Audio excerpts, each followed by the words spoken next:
Last lecture we got to the point of for X compact and Y a metric space.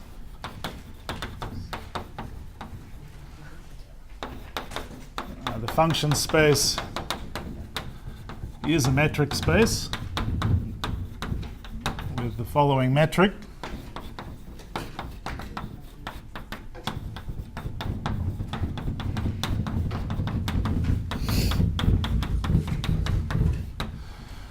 I'm going to call that D infinity, or the sup metric for the obvious reasons. Well, so that's a metric, and we also checked that the associated metric topology is the compact open topology. All right, so that's what we did last lecture.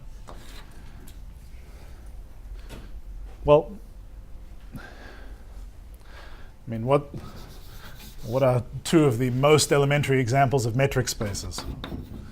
Well, the first one we discussed, I guess, was S1 with the arc length metric.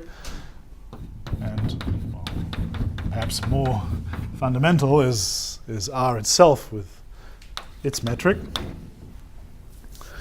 Okay, so we now know those are metric spaces. These are the examples of function spaces that are going to sort of primarily occupy us, I suppose. And they're not unrelated, so at the end of the lecture notes for lecture 12, I explain how, well, S1, if you take R and sort of wrap it around and add a point at infinity, it's S1. More precisely, S1 is a one-point compactification of R, and actually that sits as a subspace inside here. Okay, so these aren't unrelated. But anyway, so these are the examples which are of central importance, the space of real valued functions, or you can take complex valued functions on your topological space. So those are metric spaces. Well, there's two things that you notice about those particular metric spaces. R is complete. Every Cauchy sequence in R converges, basically by definition, the way we've set it up. And well, S1 is also complete. So those are examples where the metric space has some additional property, namely that it's complete. And then we could ask, well, is that good property inherited by this metric space, the function space, with the sup metric? Well, why do we care about that? Well, because as I motivated originally, these function spaces were meant to be the home of, say, configurations of physical systems. So the space of configurations is this function space. And if you want to figure out which configurations of a physical system are compatible with a given set of laws, well, those laws are differential equations, so you're looking for solutions of differential equations. And well, that's very hard usually, right? I mean, it's famously hard to solve the Einstein equations, for instance, or given a complicated physical system, it's impossible to solve the Schrödinger equation. It's not like in physical chemistry, you go out and say, I've got 65,000 protons and so many neutrons and electrons, and then, 30 minutes later your computer tells you the wave function. That's not how it works, right? So it's very hard to solve differential equations in general for interesting systems, but what you can do is approximate solutions. So the idea of taking approximate solutions and approximations getting better and better, and then at least theoretically converging to an actual solution, is sort of the foundational way of looking at solutions of sophisticated, rather complicated DEs. So behind all of that I just said is this notion of taking a sequence of elements of your metric space, say approximate solutions, and having them converge to something which is perhaps of more interest, a true solution. So that's why we care about completeness of function spaces with respect to, say, this metric. So we want to prove that given a complete metric space Y, that the function space is complete. And then, so we'll do that. Then we're going to apply that to prove, first of all, this sort of fixed point theorem, the Banach fixed point theorem, which tells us in what circumstances we can get sequences converging to an exact fixed point, which is a way of solving DEs in particular. And then we'll talk about how to actually apply that to DEs. Right, but behind all of that is this discussion about completeness. All right. Okay, but before I get into completeness, which is the main topic of the lecture, let's ask a question which leads up to it, which is well,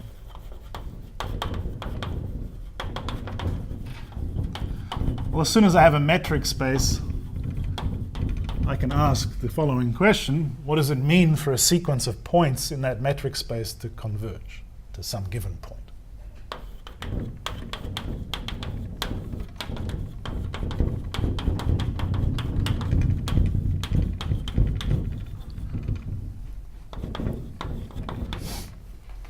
The answer is it means uniform convergence. But let me set up the distinction between, what are the sort of reasonable notions of convergence of a sequence of functions that you might come up with? There's sort of two obvious ones, right? So let's write down those two candidates.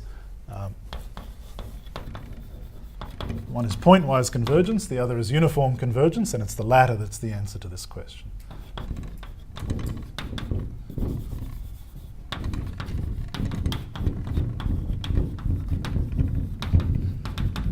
Okay, but to define the following terms, let's step back a little and just take X to be a set. So I'm not imposing a topology.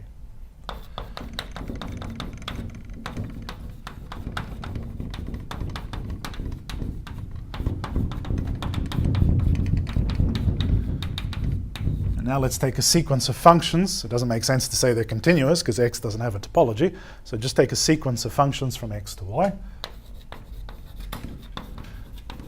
Any function f from X to Y.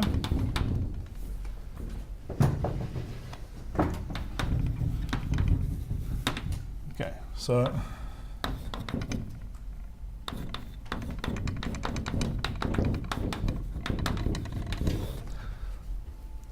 we say that the sequence of functions converges pointwise to the given function if, well, I hope you can just fill in the definition even if you've never seen it.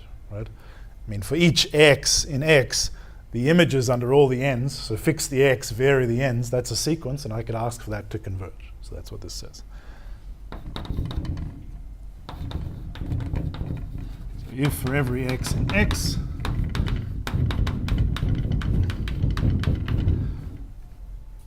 so for every x in X, the sequence fnx as n varies converges to f of x. And that's equivalent to the following logical statement, which is for all x in X, well, to say it converges is to say for all epsilon there exists an n such that little n greater than n says dy fnx fx is less than epsilon. Well, that's just what for every x fnx converges to fx says. So that's called pointwise convergence. But you see that brings us back to the sort of context when I discussed motions of a string, right? Where for each x, which in that case was the unit interval, what was happening to the height of the string above that point was completely independent of what was happening at every other point. So this is sort of clearly not really a very good notion of convergence of a sequence of functions because it's forgetting the relationship between all the x's.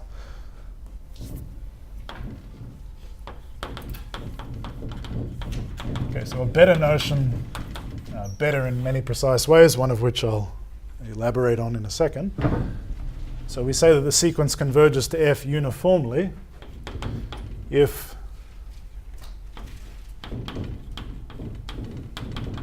I just rearrange the quantifiers, that's it.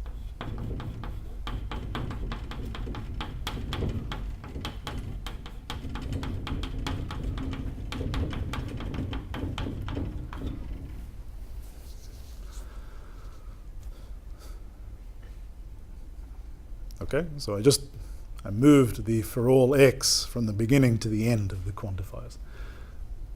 So what does that mean? It says that, well, give me an epsilon, and then if I go far enough along in the sequence, then for all x, the distance between the values of the sequence functions at x and the value of the final function at x is less than epsilon. But it works for every x uniformly. That's why it's called uniform convergence. All right.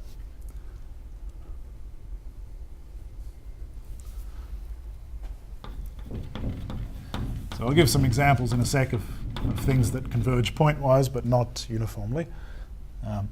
But let me just observe that I can rephrase this.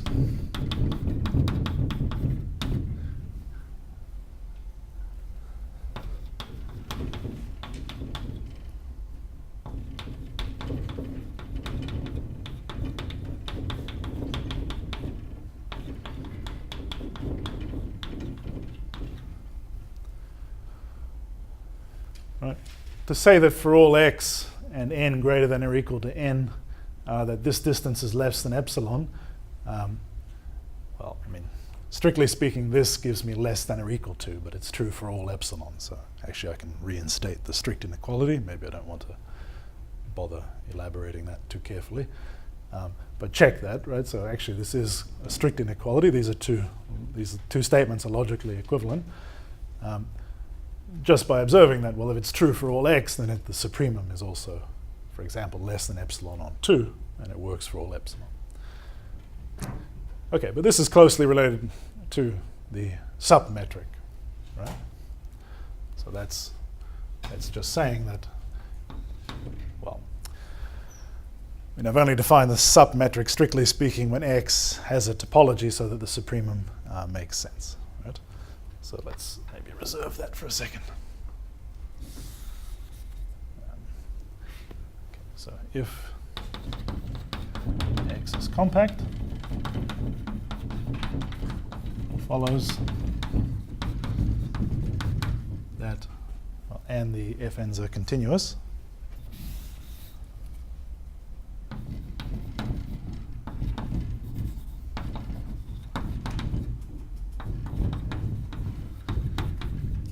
Okay, so that's the definition of uniform convergence. If I now go back to this setting, so x is compact, and I have a sequence of continuous functions, and this proposed limit is also continuous, then we have the sequence converging to f in the metric space, which is the function space together with the submetric. Well, what does that mean to say it converges? It means for every epsilon I can find a position in the sequence past which the d-infinity distance between fn and f is less than epsilon, but that's exactly to say the supremum is less than epsilon, so it's equivalent to uniform convergence. So if and only if the sequence fn converges uniformly to f.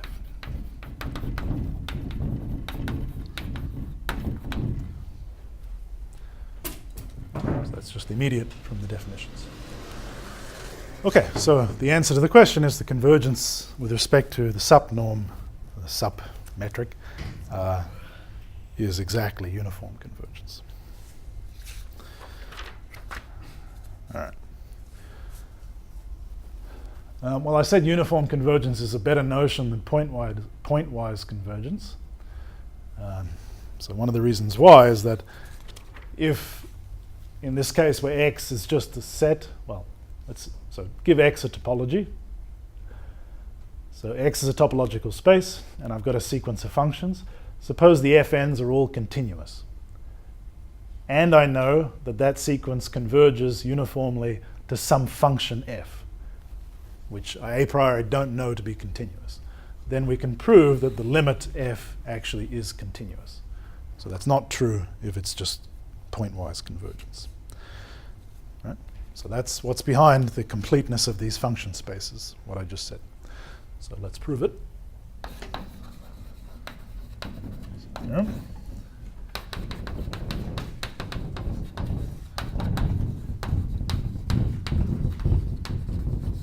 Okay, so in the context of this part of the board, so x is just a set and y is a metric space. No, of course I want to say continuous, don't I?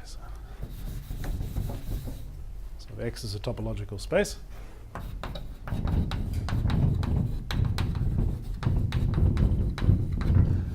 And y is a metric space.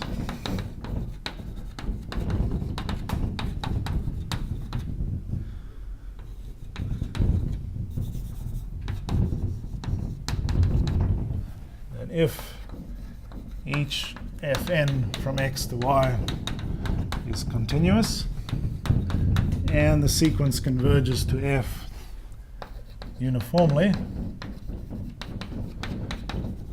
then f is also continuous. Obviously, given the conclusion of that statement, I'm not assuming f is continuous necessarily. All right. So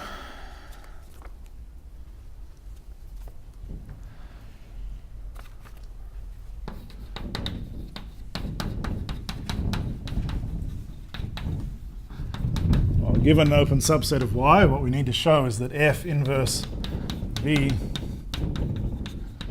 is open in X. Well, choose a point.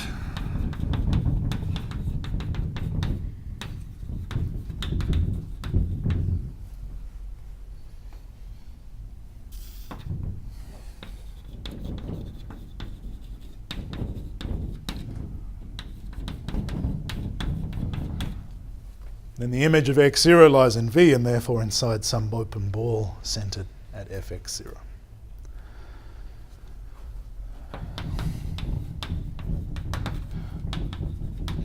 So we can just apply uniformity to this epsilon, right? So by uniformity, there exists an n greater than 0 such that for n greater than or equal to n, and for all x in X,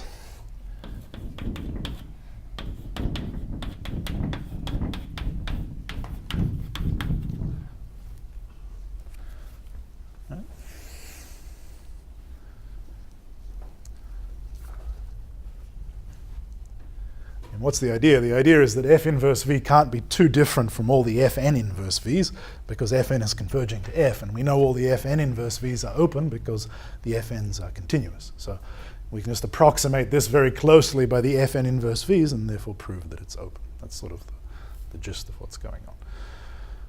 Okay, so uniformity gives us this n. And then what we're going to do is take the first n for which it works, that is capital N, and take that function. That's the function we're going to focus on. All right, so we're going to look at F sub capital N inverse of, well, not quite V, but the open ball that we're talking about, right? So this is the image under that chosen element of the sequence of x0. Okay, well, Fn is continuous. So Fn inverse of B epsilon Fx0 is open. Of course, I want to take it at Y.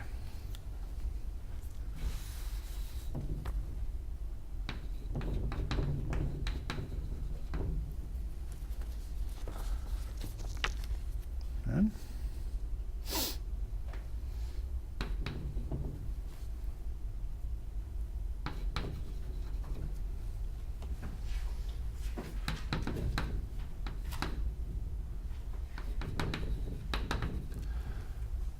so take an X which lies in this set.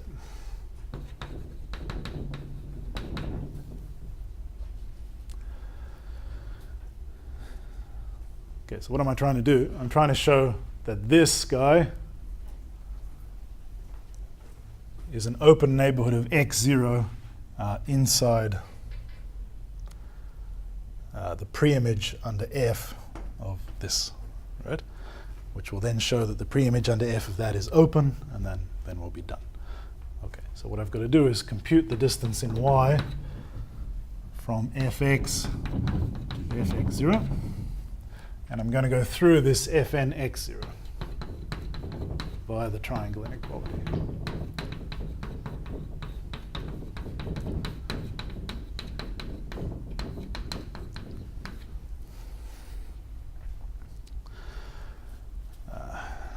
There's a third element of that.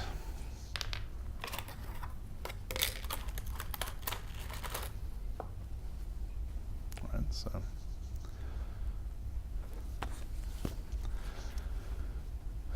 okay, so well, that's Y. Maybe it's better to shorten that. So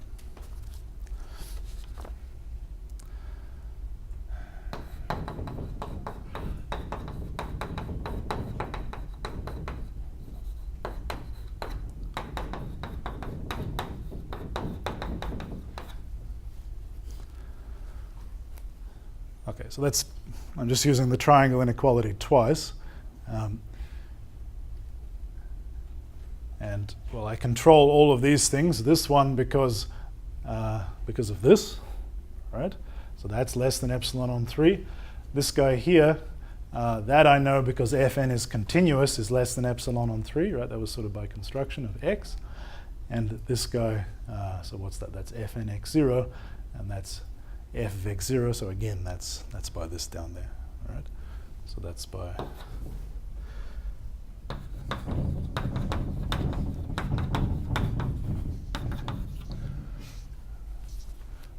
maybe I'll repeat that. So this first term is less than epsilon on 3 because, well, capital N is greater than or equal to capital N. So, right? This guy here, well, y is just Fn x0, and that's less than epsilon 3 by the choice of x, right? We assumed by hypothesis that this was less than epsilon on 3. And this guy here is just, again, this inequality, but with x equal to x0 and little n equal to capital N, which is y. All right. Okay, so what does that show? Well, it's shown that Fn inverse will be epsilon on 3y. Right? If an x lies in there, we just calculated that it lies within the epsilon ball, or the image of it lies in the epsilon ball of fx0. So that is to say, its pre-image under f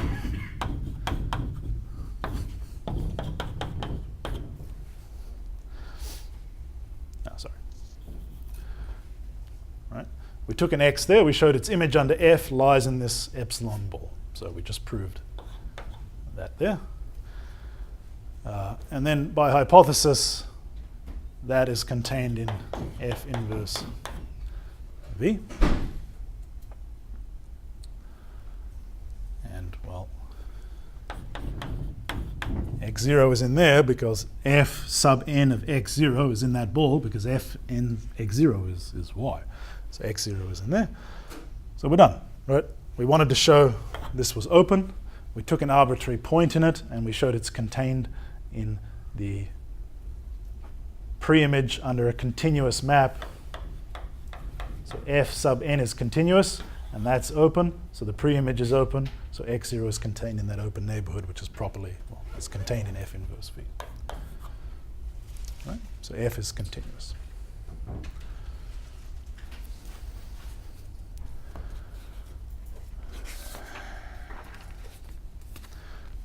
Any questions about that one?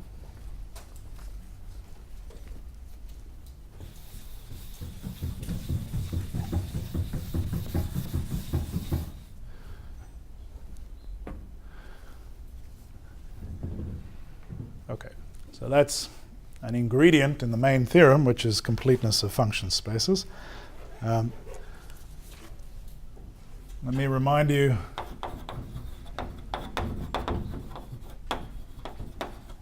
what I mean by completeness in a metric space.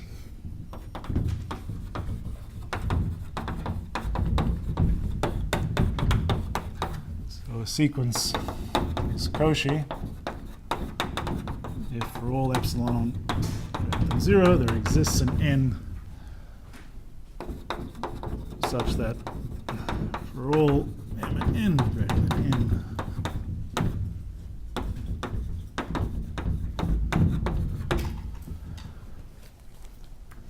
so we've talked about this earlier, but I didn't make this definition before, which is that a metric space is complete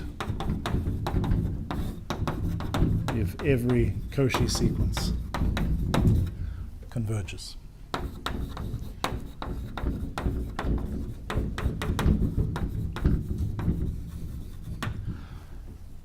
Well, sequences in a metric space have a unique limit if it exists, okay? So if a Cauchy sequence converges, the limit is unique. All right, so that's a complete metric space. Note that this is really a property of metric spaces. So we've had throughout the course a couple of discussions of, well, every metric space gives rise to a topological space and which properties are really intrinsic to the metric and which ones are really intrinsic to the topology. So the function spaces, for instance, as we've discussed, sort of more intrinsically a notion which is topological because I can define the topology on the function space without using a metric.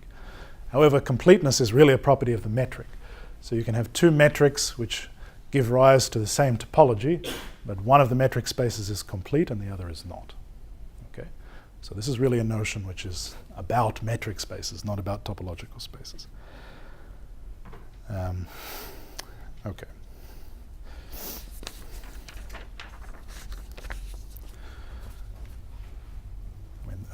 That last comment, there's a counterexample in the notes, for instance. All right. However, don't be too worried. So if two metric spaces are Lipschitz, well, if two metrics on the same set are Lipschitz equivalents, we discussed that in the tutorial. For instance, D1, D2, and D infinity on Rn are all Lipschitz equivalent, then one of the metric spaces is complete if and only if the others are. So it's at least stable under Lipschitz equivalence. All right. Okay, so first observation is that, well, I guess remark, R is complete. Depending how you set it up, that's either a theorem, if you use Dedekind cuts, or it's part of the definition, the way we've done it with Cauchy sequences. Okay, so we're just taking it as essentially part of the definition of R, that it's complete in this sense with the usual metric. Okay, so lemma. If a metric space is compact,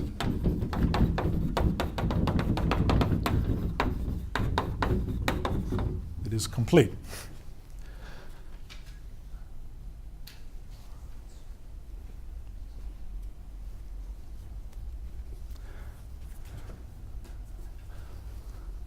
Right, well, to say that it's compact is to say it's sequentially compact, which is to say that every sequence has a convergent subsequence. Now, if you have a Cauchy sequence, then the elements of the sequence are getting bunched together no matter what happens, whether it converges or not. So if you have a Cauchy sequence and a subsequence converges, then it forces the whole sequence to converge. There's no choice. Right, so that's a little exercise. So more precisely, let me state that. So if a Cauchy sequence has a convergent subsequence, it converges. All right, so take a Cauchy sequence in a compact metric space.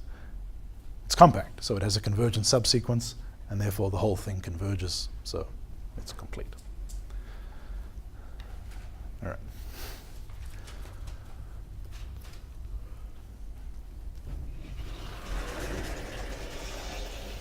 In particular, S1 is complete. And we could see that other ways. For instance, if you have a metric space which is complete, and you take a closed subspace with the induced metric, then it's, for similar reasons, easy to see that that closed subspace is again complete. So that's two arguments that S1 is complete.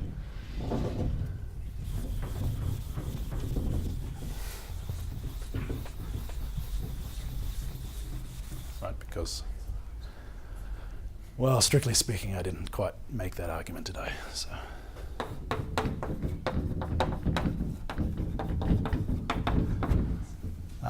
If I take a complete metric space and I take a product of the metric space with itself, so there's an exercise which walks you through the product of metric spaces. So the product topology is induced by a product metric. And if you take the product of complete metric spaces using that metric on the product, you get complete spaces if all the original spaces were complete. So Rn is complete, and therefore any closed subspace of Rn is complete. All right, so for the main event. So as a corollary of the theorem,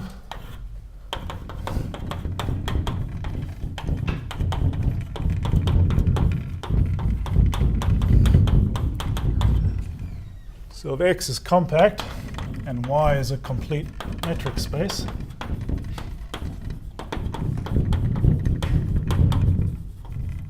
then the metric space, which is the function space with the submetric, is also complete.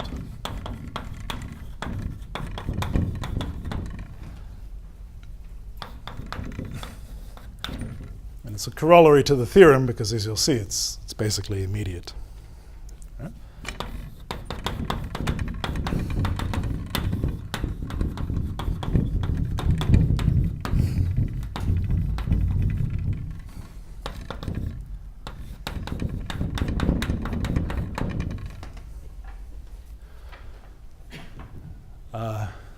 I should have made a remark earlier. So put your mind back to when we defined pointwise convergence and uniform convergence. So I've just got a set X and a metric space Y and a sequence of functions.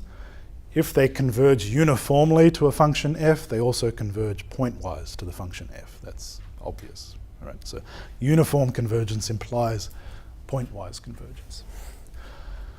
Okay, so if I've got a Cauchy sequence of continuous functions from x to y with respect to the sup metric, well, I want to argue that it converges to something, right?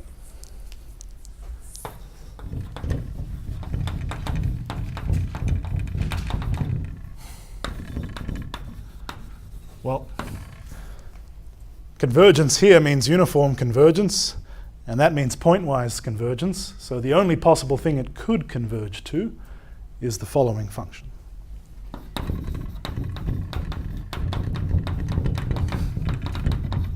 So the only possibility for the limit is the function f, which is defined as follows. F of x is the limit of the sequence fnx. You have to justify that. So take your Cauchy sequence fn.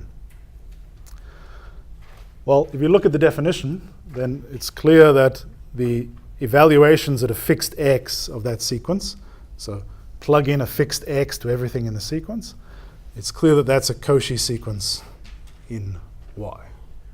Right? From the definition of this being Cauchy with respect to the d infinity metric. Okay, so it's Cauchy in y and therefore converges because y is complete. So the sequence x is Cauchy. Therefore converges. Y is complete. All right, so the right-hand side just stands for that unique limit in y. That's at least a function that's well defined. Send x to the limit of that sequence for every x. Now, the question is whether that's continuous. If we can show it's continuous, then it's basically automatic that the sequence fn converges to that thing uniformly. Well, that's of course the reverse logic. So the argument is that fn converges to f uniformly, therefore f is continuous, and therefore f actually lies in the metric space, and fn converges to that f with respect to the metric on that metric space. All right. So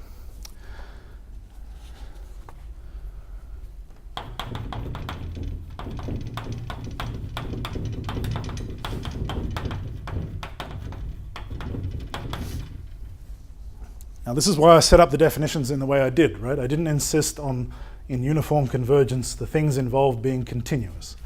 Okay, so if I can show that fn converges to f, forgetting the topology on x and just having uniform convergence of functions, forgetting continuity. Okay, so if I can show that,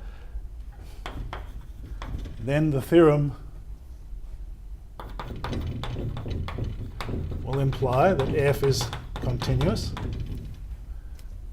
right?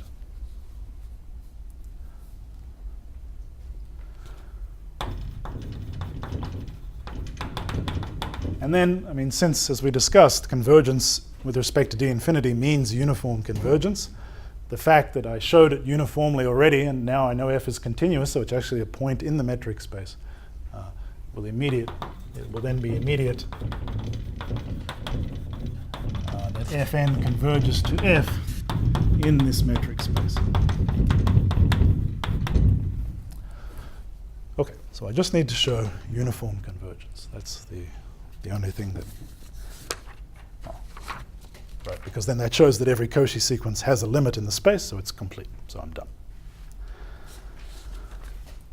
Okay, so there's still some work to do though. So what am I showing? I'm showing uniform convergence. So I give myself an epsilon and I need to produce an n.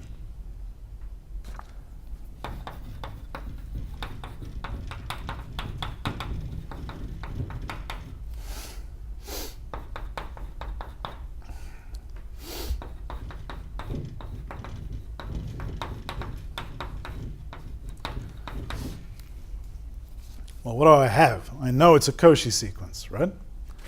So to be a Cauchy sequence with respect to the sup, right? So since it's Cauchy, I can certainly find, given epsilon, I can find an n such that, well, such that the metric Fn is less than epsilon on 2 for all m and n greater than or equal to capital N. That's what Cauchy gives me. But just reading that out, I mean, that's the supremum over all x. So if I have this, then for all x, I have that.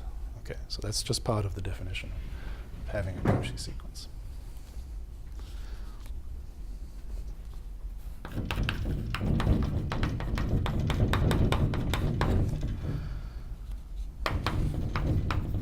right, so that's one piece of data. And moreover, by definition, we know that for any fixed x, that the sequence fnx, as n ranges over all integers, converges to f of x.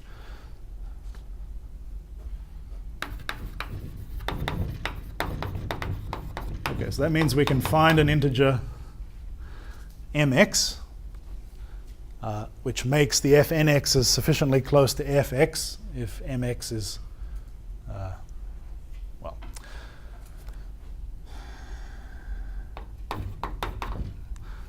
this is awkward.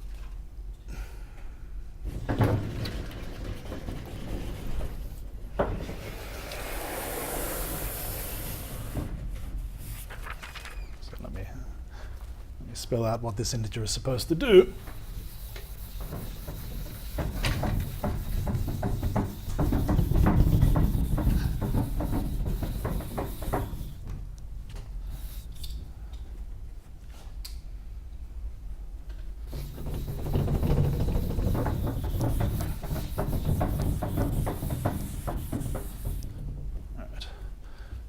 Find an mx such that, so what I want is dy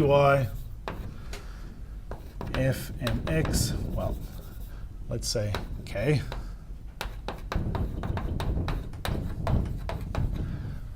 I don't need it for all k, but it'll just simplify the explanation of where it comes from, right? So convergence of the fnx to f of x means that taking the number epsilon on 2, I can find an integer depending on x such that for all k greater than or equal to that integer, I have that, right? That's what it means for that sequence to converge. Actually, I just need a single integer, so I'm just going to take, instead of an arbitrary k, I'll just take mx itself, right? So that's enough for my purposes. So I'm just going to take mx here. And, well, I mean, I can choose mx to be really large. So I, in particular, can choose it to be greater than or equal to this n, which I had floating around earlier. Right? That's no problem. So for any fixed x, I can come up with an integer which depends on x with this property.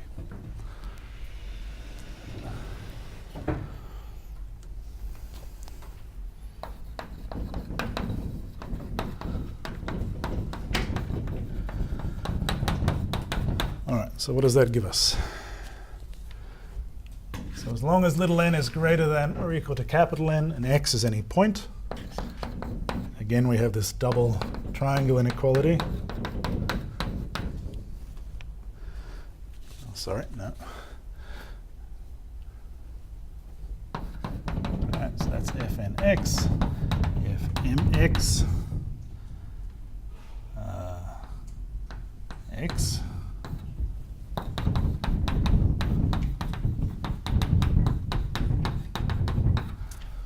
This is a bit tricky because the triangle inequality we use depends on the point, all right? But it's okay. So I'm given an n and I'm given an x, all right? Then I have some integer which depends on x, but who cares? And then I use the triangle inequality with respect to f sub mx of x, all right? And that gives me that, well, this guy is less than or equal to that sum. And then, well, by construction, n and mx are both greater than or equal to n. So by the first inequality up there, I've got an epsilon on 2. And then by this guy, I have a second epsilon on 2. So that's epsilon. All right. Well, that's uniform convergence, right? So I took an epsilon, I found an integer. Then for all n greater than that, and for any x, I have this inequality, the epsilon I take, the n I take doesn't depend on the x. Right.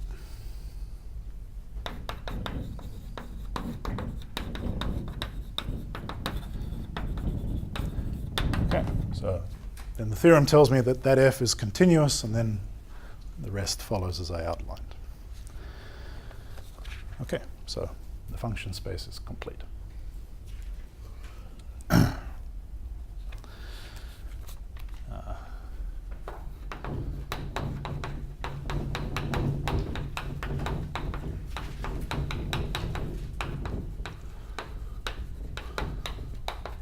In particular, these two spaces, as long as X is compact, are complete metric spaces. All right, any questions about the proof? I'm going to use the remaining time to do an example.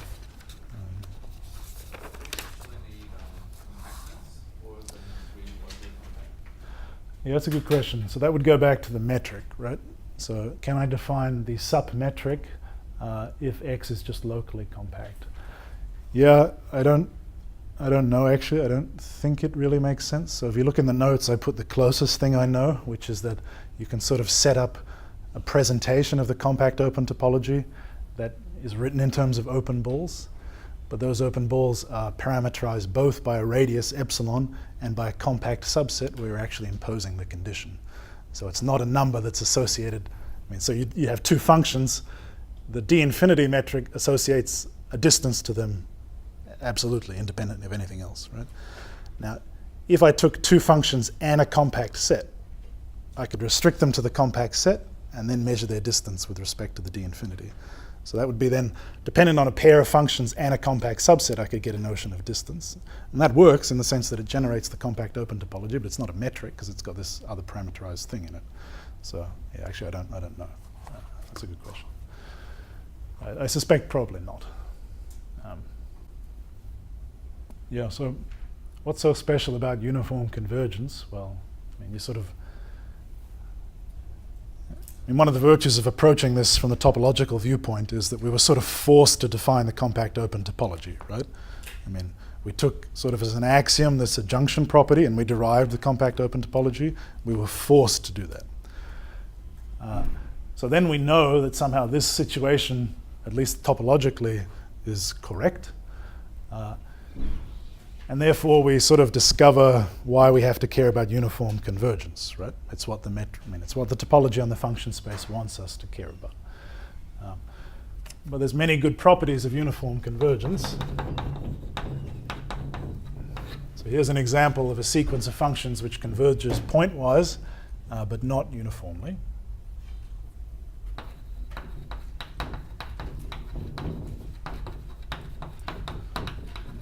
Sort of a prototypical example in some sense.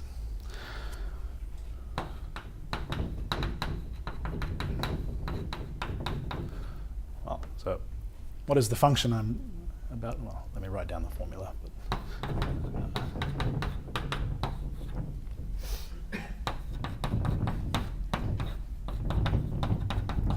You might ask, where does this come from?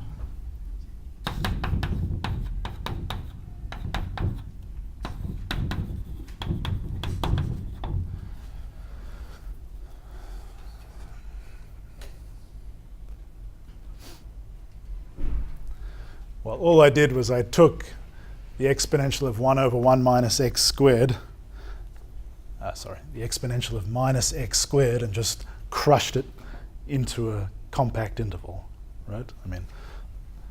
This is what, you all know what this looks like. Right? The limit is 0 as you go to either infinity in either direction.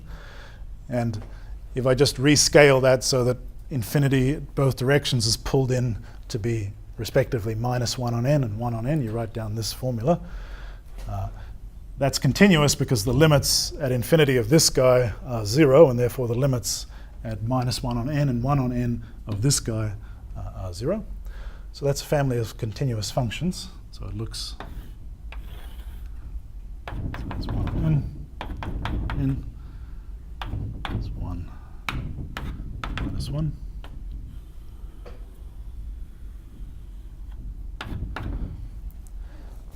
Okay. Okay, so as n increases, it's just becoming a sort of sharper and sharper peak around the origin.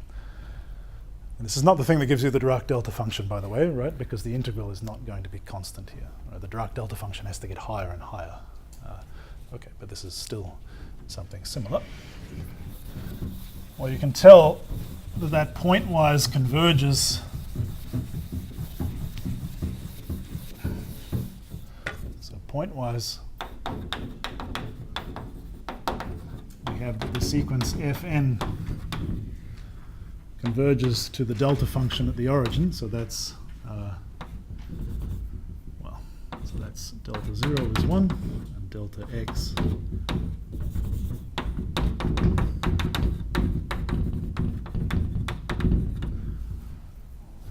so pointwise, I have that convergence.